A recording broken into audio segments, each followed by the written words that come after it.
I think that a lot of people seem to forget where they are. Australia is an illegal occupation. It's a colony built on the sweat, the blood, the bones of my people. We know that fascism is just what white people call it when the mechanisms and systems of colonisation are turned inwards and begin to cannibalise its own domestic population of white people. These cops here, they're not fascists, because this isn't Europe.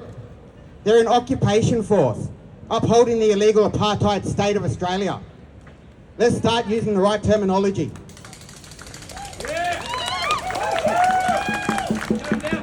They always have been this, going right back before Federation in 1901. This is nothing new. Where do you think these systems come from?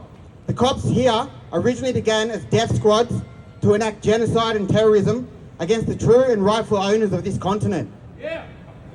No one should be surprised that they're willing to commit acts of brutality, terrorism and murder to maintain the facade of legitimacy that is this illegitimate, illegal occupation.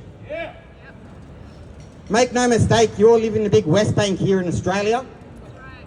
There is no escalation by police. This is nothing new at all. These acts of brutality, this is shit mob deal with every single fucking day. This is an apartheid state. During the height of South Africa's apartheid, black people in South Africa were over-incarcerated at massive fucking rates. Yet here, today, in so-called Australia, my people are incarcerated at nearly 7 times the fucking rate that Africans were incarcerated in South Africa during the apartheid period. 7 times the fucking rate.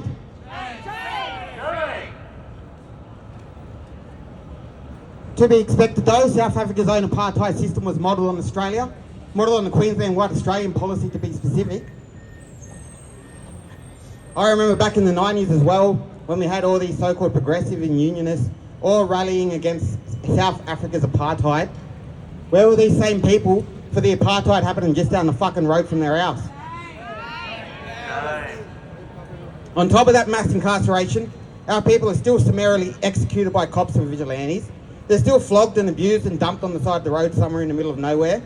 All of this happens at rates so high that we'd be marching every single week if we were to march for each incident that was happening here. Our kids are still kidnapped by these colonial mercenaries at rates of up to 1 in 5. 1 in 5 of our fucking babies is stolen from us.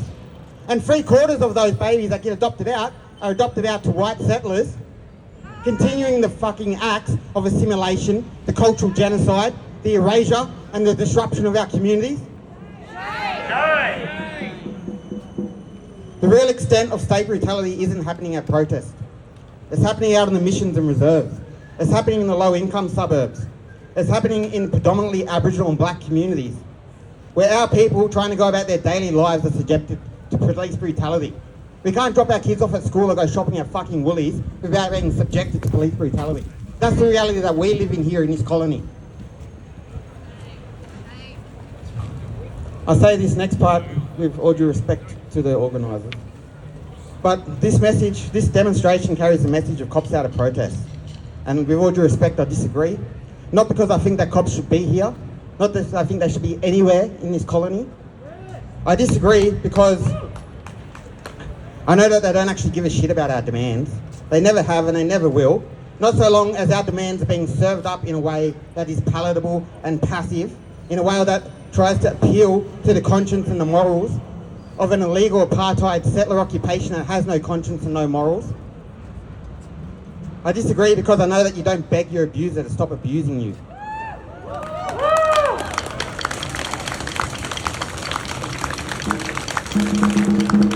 You defend yourself and you liberate yourself. Now, if we're all serious about this stuff, we need only to realise and understand that power only responds to power. And I'm sorry, ladies and gentlemen, but peaceful protests and marches and demonstrations, for all their good intentions, don't impact power. We know this because we know history. We need only to look around at what's been happening over the last couple of decades here. 1 million people marching on the streets against war didn't stop Australia's role in the Iraq War. Weekly protests haven't stopped Australia's support of Palestinians' genocide.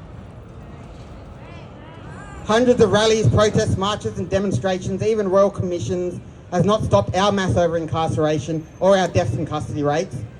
If you're serious about making a change, you need to go home, have a good hard look at yourself in the mirror and ask what you're doing to protect your community.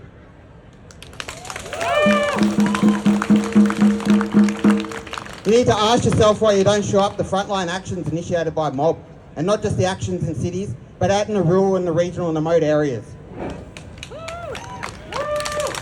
Out in areas where mining giants are polluting the earth, displacing our communities and destroying our sacred culture to steal more resources, where our communities are subjected to curfews, to the presence of military personnel, to ongoing chemical fucking warfare, when they poison our water and our soil and our food supplies and leave us dying at unprecedented rates of cancer and other sicknesses.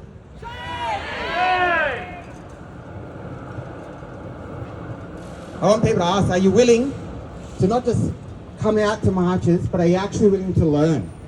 Are you actually willing to undertake things like DRS tactics?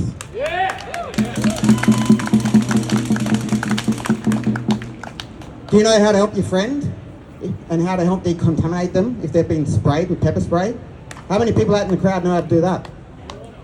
Not enough hands. Those that did put your hands up, good on you, but not enough hands. Another thing is, do you know how to hold yourself? When you're in the middle of a fray with coppers, do you know how to stay upright?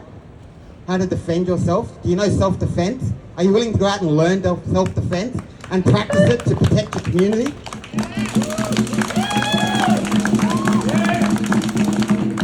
Even better, are you willing to go look at yourself in the mirror and kill the fucking Australian in your head to get rid of this mentality?